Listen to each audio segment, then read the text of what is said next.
समाज सांकेतिक आयोजन के माध्यम से आज पूरे धार के हर धर्म, हर जाति, हर राजनीतिक विचारधारा के लोग एकजुट होकर, अरे भाई थोड़ा फोन पीछे लेना, थोड़ा दे दो पीछे तो ले। पहले शांति मार्च निकाला और फिर महामहिम राष्ट्रपति जी को ज्ञापन सौंपा जिला प्रशासन के माध्यम से। सदियों से हम सब लोग एक थे, आज भी हम लोग एक है और भविष्य में भी हम सब लोग एक रहेंगे। दुनिया की कोई भी ताकत हमें अलग नहीं कर पाई और नहीं आज कर पा रही है, नहीं भविष्य के अंदर कर पाई। जो भी कार्रवाई हुई वो संवैधानिक दायरे में हुई, कानून और नियमों के अंतर्गत हुई। पिछले दिनों थार में जो अंतर्राष्ट्रीय बॉर्डर में कार्रवाई हो रही है, उस कार्रवाई से ये प्रतीक हो रहा है कि वो गैर संवैधानिक है, गैर कानूनन है और नियम विरोधी है। तमाम नियम और कानून को रौंदा जा रहा है, कुचला जा रहा है, इकलौते मकसद से कि धार का भाईचारा, धार की अपनायत को कैसे कुचले। पिछले दिनों धार के लोगों ने अपनी तमाम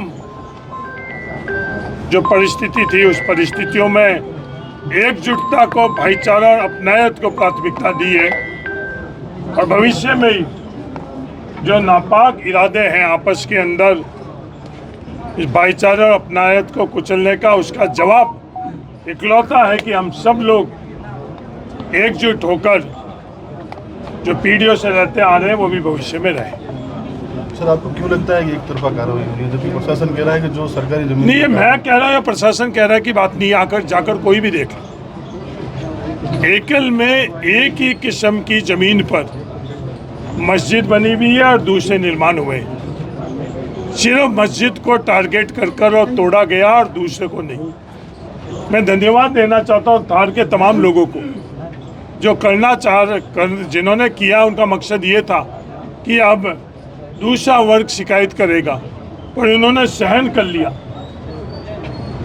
मस्जिद में आस्था रखने वाले मुसलमान समुदाय ने सहन कर लिया पर शिकायत नहीं करी। जो उनकी मंशा था कि आपस में विवाद करें, विरोध करें, शिकायत करें और नियम और कानून के अंतर्गत उसको भी ध्वस्त कराए, जिससे माहौल खराब हुए। पर धार ने सहन किया, पर किसी भी प्रकार का विरोध, विवाद और शिकायत नहीं करी, क्योंकि हमारी अपनायत नहीं, परंपराओं ने ये सिखाई नहीं। और मैं कह रहा हूँ उस पर नहीं जाओ आप, प्रशासन और सरकार के उस पर नहीं जाओ। आप जाकर उस जाल को देख लो, आप जाकर उन मस्जिदों को देख लो, नियम और कानून के अंतर्गत हो रही है नहीं हो रही। उन लोगों के पास चले जाओ कि 15 दिन का नोटिस मिला है या तत्कालीन उसी स्थान के ऊपर जोर जबरदस्ती दबाव से दस्तखत हुए।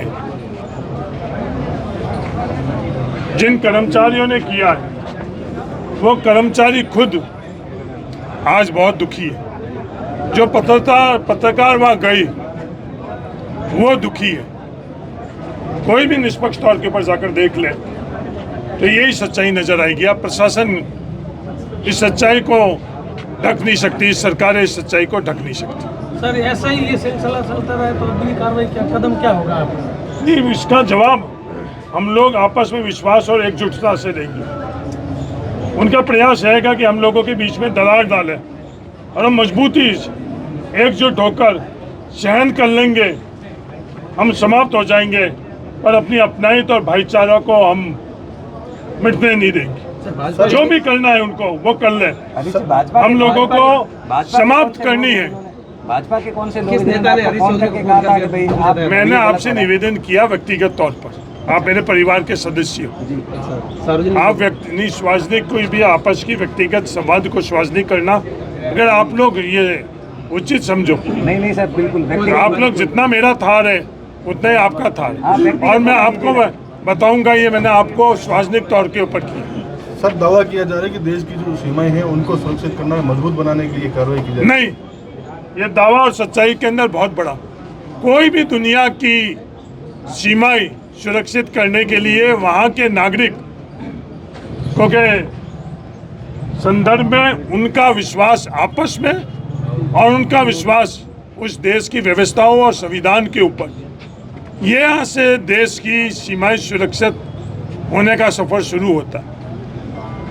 ये दुनिया में किसी देश के संदर्भ में है और हमारे भारत के अंदर इस बॉर्डर के में रहने वाले लोगों के आपसी विश्वास को तोड़ा जा रहा है। क्या ये राष्ट्रीय विरोधी कृत्य नहीं है?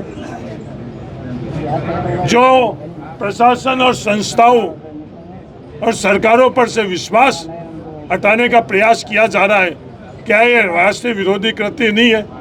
ये सवाल जब हम लोग वहाँ जाते हैं, ये सवाल हम लोगों से पूछा जाता है। साधारण सा व्यक्ति हम लोगों से पूछता है कि साहब हमें समझ में नहीं आ रहा है, पीढ़ियों से हम लोग इस बॉर्डर पर रह रहे हैं, क्यों कर रहे हैं? आप देश के प्रधानमंत्री से पूछो।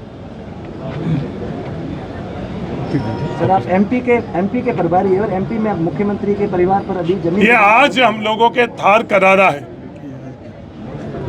एमपी के में जो घटनाक्रम चल रहा है, आप मुझे जहाँ कहूँ इसके बाद में मैं आपके पास आकर उस संदर्भ में बात कर लूँगा। या